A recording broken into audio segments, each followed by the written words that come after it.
I want to welcome the GMs and the wives, the godly men, and the warm, inviting, feminine, empathetic women out there.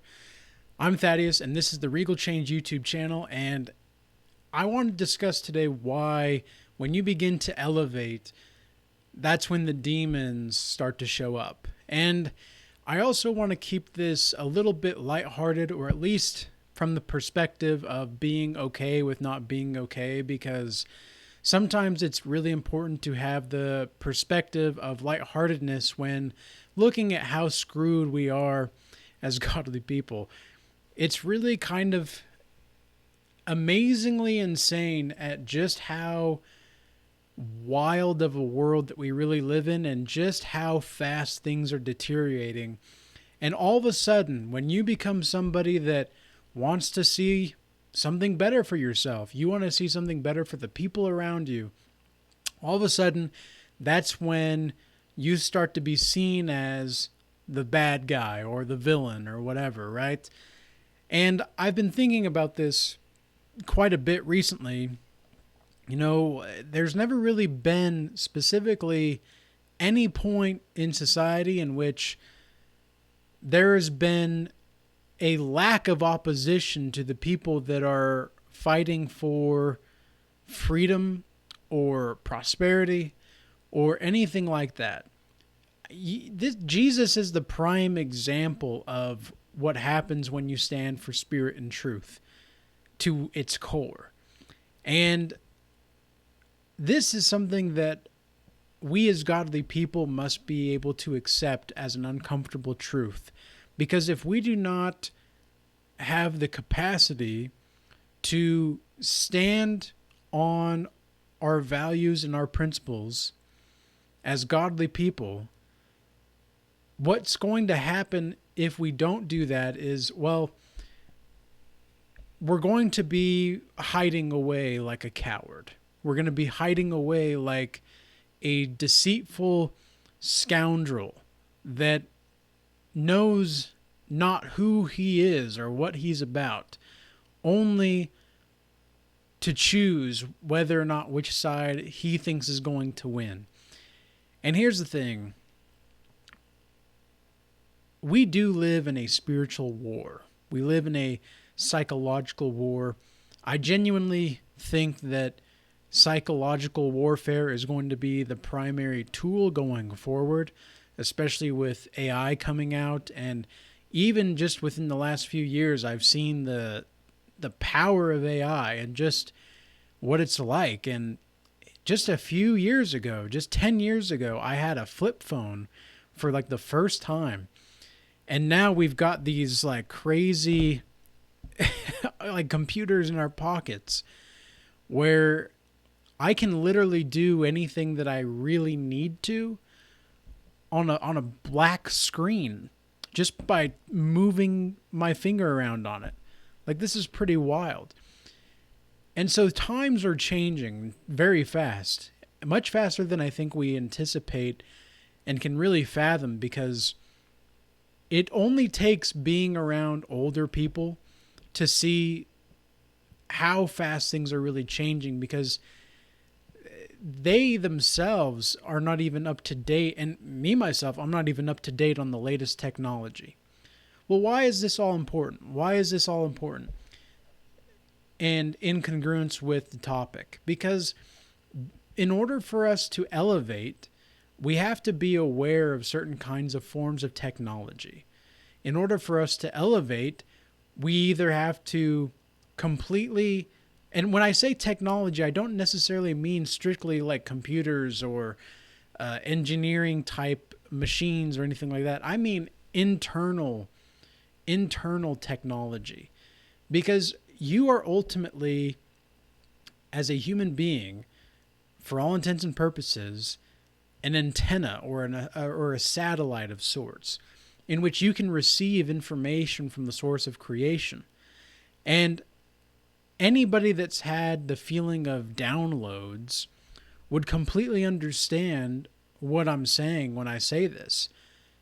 The feeling of having a download, when God implements something into your life and you feel this strong inclination or conviction of a truth that you just have realized, because truth is something to be realized, not necessarily something to find, right? Truth is something that you can seek out, but you don't really find truth. Truth just kind of appears unto you.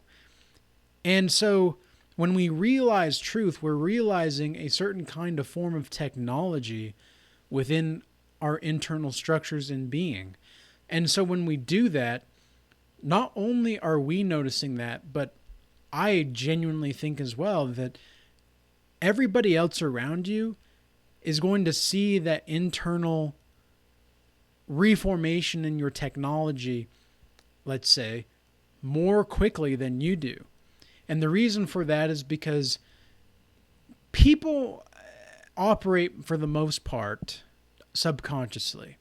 There are very few conscious individuals that are actually present in the moment. Because if you're not present, you're either living in the past or living in the future. And there's a great quote that says something along the lines of, if you have anxiety, you're living in the future. If you have depression, you're living in the past. And I think this is a spiritual truth, not just a psychological analysis, let's say. And so the reason that all of the demons start to come out when you start to do well, you have this new reformed inner technology, let's say, is because now there is no void of wisdom within you. You see, people lack a lot of wisdom. They have a lot of knowledge. A lot of the times people have a lot of knowledge, but they lack the wisdom. Well, what exactly is the difference between knowledge and wisdom? Wisdom is application of knowledge through experience, whereas knowledge is just the acquiescing or the acquiring, let's say, of knowledge as well. And so there's a quote in the Bible that I wanted to share with you guys. And it says, this is from Proverbs 10:14. It says, "Wise men lay up knowledge, but the mouth of the foolish is near destruction. The rich man's wealth is his strong city, and the destruction of the poor is their poverty." So strong people, specifically in this case men, strong men build strong foundations. But it is the foolish and the weak that destroy those strong foundations from the inside.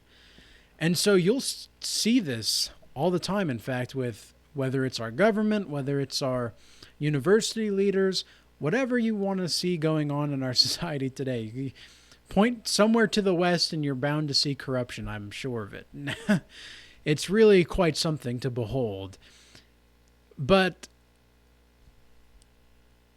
when you see this corruption, what you're ultimately seeing is a reformed sense of what it means to lack meaning in life. Because ultimately that's what weakness really is, right? When you think about it, weakness is just a lack of meaning, whereas a strength comes from purpose. It comes from being somewhere to really be there, to be full-fledged in whatever it is that you're doing. And if you're not able to be full-fledged in whatever it is that you're doing, then you're not really, you're, as the Bible would say, would be lukewarm. And so it's better to be hot or cold, according to the Bible as well, right? And I don't remember exactly where this scripture is, but if somebody knows that, maybe they can put that in the comments. But this is what happens when we elevate. The foolish and the wicked will try to destroy the foundations of the strong.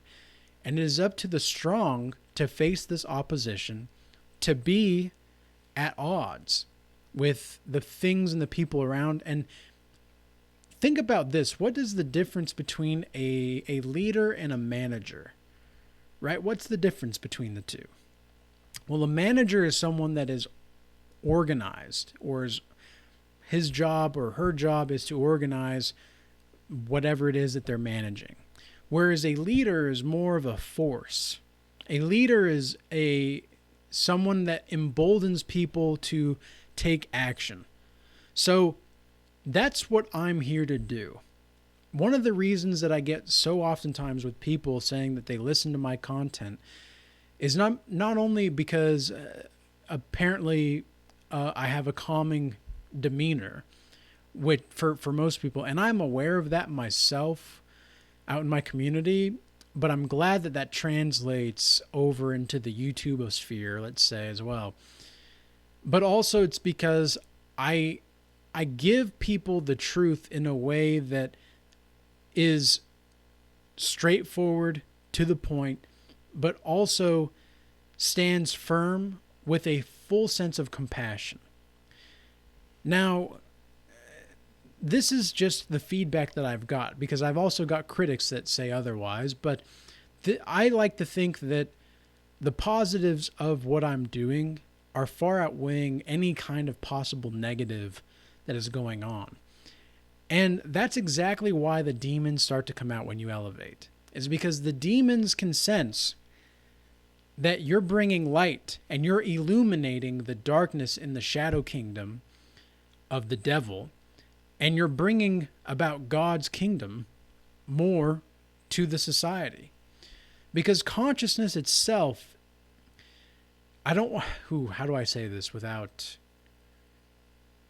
going too overboard here? I don't want to go over anybody's heads or anything like that, but stay with me for this. Consciousness itself is a form of light. So we always say like, oh, that came to light, right? Or we'll say things like, oh, now I see what you're saying.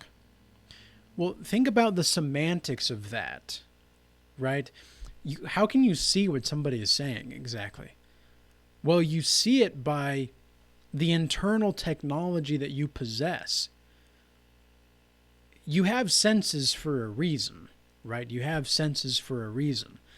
These senses are meant to provide you with certain forms of understanding of the world so that you can better make a pattern and see the pattern of reality that is being based externally to see if it matches internally. That's the whole purpose of senses.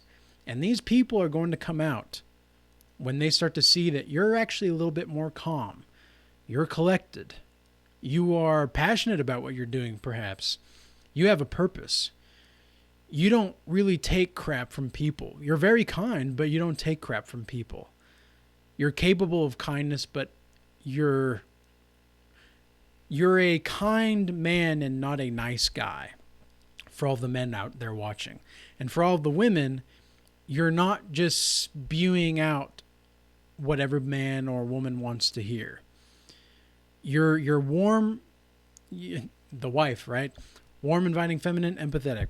You're a warm, inviting, feminine, empathetic woman, but you're not going to use your tongue for flattery just to try to get your way. And people will see this because that makes you different from most people. And that's just the world that we live in today. So hopefully we have a sense of grace coming through with this video. And I hope this video was insightful to you guys. And peace be with you. Till next time.